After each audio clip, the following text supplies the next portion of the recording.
గారిని ఎదుర్కోలేక ఆవిడకి వరుసకి చెల్లి అవుతుందండి. ఆవిడ మామూలు బయట వాళ్ళు మాట్లాడమే తప్పు, అటువంటిది చెల్లి అన్న పదానికి చాలా విలువిచ్చే ఈ భారతీయ సంప్రదాయంలో, ఎస్పెషల్లీ ఒక ఆడబిడ్డకి ఎంత గౌరవం ఇస్తారో ఆ భారతీయ సంప్రదాయంలో, దట్టు ఎక్కడైతే స్త్రీలను గౌరవింపబడతారో అక్కడ దేవతలు కొనయాడుతారు, తిరుగుతారు అని చెప్పే భారతీయ సంప్రదాయంలో ఒక మహిళ గురించి, దట్టు ఒక చెల్లి వరసయ్యే ఒక మహిళ గురించి నీచాతి నీచంగా ప్రసన్న కుమార్ రెడ్డి మాట్లాడిన మాటల్ని ఎవరైనా సమర్థిస్తారా?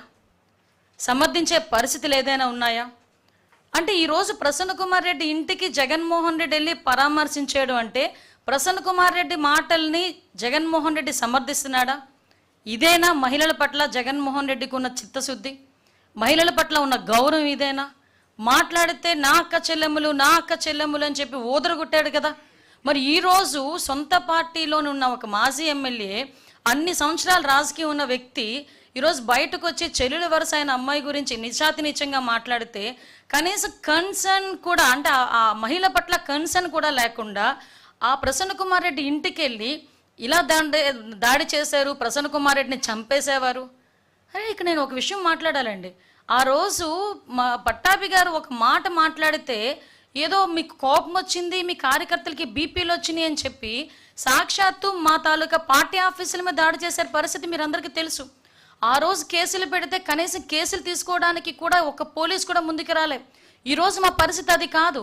ఈరోజు ప్రసన్న కుమార్ రెడ్డి గారి ఇంటి మీదకి దాడి చేసిన వాళ్ళందరి మీద కూడా కేసులు పెట్టాం. వాళ్ళు ఎవరెవరి మీద అయితే కేసులు పెట్టారో వాళ్ళందరి మీద కూడా మేము కేసులు పెట్టాం. ఈరోజు వాళ్ళందరికీ నోటీసులు ఇష్యూ చేశాం. వాళ్ళందరూ కూడా ఎంక్వైరీకి వస్తున్నారు. అంటే ఈరోజు ప్రజాస్వామ్యబద్ధంగా ఎవరికైనా అన్యాయం జరిగినా, పూర్వాపరాలు ఎలా ఉన్నా కూడా ప్రాథమిక విచారణ నిమిత్తం కేసులు పెట్టే బాధ్యత కూడా మేము తీసుకుంటున్నాం. ఈరోజు ప్రసన్న కుమార్ రెడ్డి గారి మాటల గురించి నాకు ఇక్కడే ఒకసారి అనిపిస్తుంటుందండి. జగన్మోహన్ రెడ్డి తనకు మానసిక స్థితి అని చెప్పి ఇందాక నేను అన్నాను ఒక మాట. ఆ మానసిక పరిస్థితి ఎలాంటిదంటే తల్లి గురించి చెల్లి గురించి కూడా నీచాతి నీచంగా మాట్లాడినా కూడా నోరు మెదపలే. నేను ఈ సందర్భంలో ఒక మహిళగా మాట్లాడుతున్నానండి. యాజ్ అ హోమ్ మినిస్టర్గా నేను మాట్లాడట్లే, నిజంగా ఒక బాధ కొద్దీ మాట్లాడుతున్నా. ప్రజలకు సేవ చేసుకోవాలి అనే మహిళలు రోడ్డు మీదకి వస్తే వాళ్ళకే రక్షణ లేకపోతే పరిస్థితి ఏంటి? ఈరోజు మేమందరం కూడా ప్రజాసేవ చేసుకోవాలని చెప్పి ఇంట్లోని భర్తల్ని పిల్లల్ని కూడా పక్కన పెట్టి రోడ్డు మీదకి వచ్చి మేము సేవ చేసుకునే పరిస్థితులు వస్తూ ఉంటే, ఇలాంటి ఆడవాళ్ళ మీద కూడా నోటికొచ్చినట్టు మాట్లాడే పరిస్థితులు కనిపిస్తూ ఉంటే, దానికి ఇటువంటి నాయకులు సమర్థిస్తూ ఉంటే ఈ సొసైటీ దేనికి వెళ్ళిపోతుంది? ఈరోజు ఒక్కసారి మనం కూడా ఆలోచన చేసుకోవాలి. ఇదే జగన్మోహన్ రెడ్డిని డైరెక్ట్ క్వశ్చన్ చేస్తున్నా. నిన్న మొన్న ఏదో ఎన్సీఎల్టీలో ఒక కేసు గెలిస్తే ఏదో గెలిచానని చెప్పి సంకలు గుద్దుకున్నాడండి. సారీ, ఈ పదం ఉపయోగించకూడదు.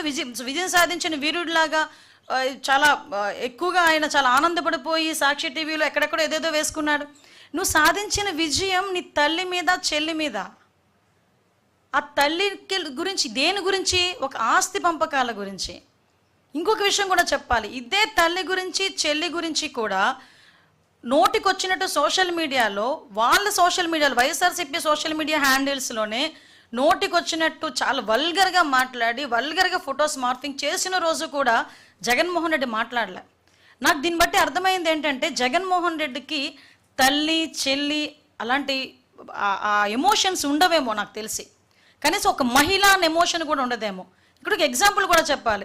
గౌరవ ముఖ్యమంత్రి గారు చంద్రబాబు నాయుడు గారు భారతీరెడ్డి గారిని ఒక సోదరిగా భావించి, అదే భారతీరెడ్డి గారి గురించి మా పార్టీలో ఒకరు కొంచెం అవుట్ ఆఫ్ ద లైన్ దాటి మాట్లాడితే ఇమీడియట్గా వాళ్ళ మీద కేసు పెట్టి వాళ్ళందరినీ కూడా జైలుకి పంపించిన పరిస్థితి నేను గుర్తు చేస్తున్నాను. ఈరోజు మాట్లాడితే జగన్మోహన్ రెడ్డి పోలీసుల మీద పడతాడు. పోలీసులు మాకు పర్మిషన్స్ ఇవ్వట్లేదు, మా పోలీసులు మమ్మల్ని అడ్డగిస్తున్నారు, ఎక్కడ పడితే అక్కడ అడ్డగిస్తున్నారని ఇష్టానుసారంగా మాట్లాడతాడు. నేనేమంటానంటే, జగన్మోహన్ రెడ్డి ఈ మధ్య కాలంలో జరిగిన యాత్రలు చూస్తానండి, సాధారణంగా మ్యాక్సిమం ఎక్కడెక్కడ దర్శి వెళ్ళాడు, పొగాకు రైతుల్ని పరామర్శిస్తున్నాను అని చెప్పాడు. ఇది పరామర్శల బల ప్రదర్శన. First of all Jaganmohan Reddy మాకు సమాధానం చెప్పాల్సింది, పోలీస్ డిపార్ట్మెంట్కి కూడా ఇన్ఫర్మేషన్ ఇవ్వాల్సింది. నువ్వు పరామర్శకి వెళ్తున్నావా, బల ప్రదర్శనకి వెళ్తున్నావా, మీటింగ్ పెట్టుకుంటున్నావా? నువ్వు పరామర్శకు వెళ్తున్నావు, ఎస్ మీరు ఎంతమంది వస్తారో చెప్పండి, మేము దానికి తగ్గట్టుగా మేము సెక్యూరిటీ ఇస్తామని చెప్పి మా డిపార్ట్మెంట్ వాళ్ళు అడుగుతున్నారు. మేము ఇంతమందే వస్తున్నాము అని చెప్తున్నారు, కానీ మీరు తీసుకున్నది ఏంటి? బల ప్రదర్శన చేస్తున్నారు. ఒక చనిపోయిన వాడి ఇంటికి వెళ్ళినప్పుడు కూడా మీరు బల ప్రదర్శన చేస్తారు. ఒక రైతులను పరామర్శించడానికి వెళ్ళినప్పుడు మీరు బల ప్రదర్శన చేస్తారు. లేదు ఒక గాంజాయి బ్యాచ్ని పరామర్శించడానికి వెళ్ళినప్పుడు మీరు బల ప్రదర్శన చేస్తారు. లేదు ఒక సంవత్సరం తర్వాత చనిపోయిన వ్యక్తిని ఇంటికి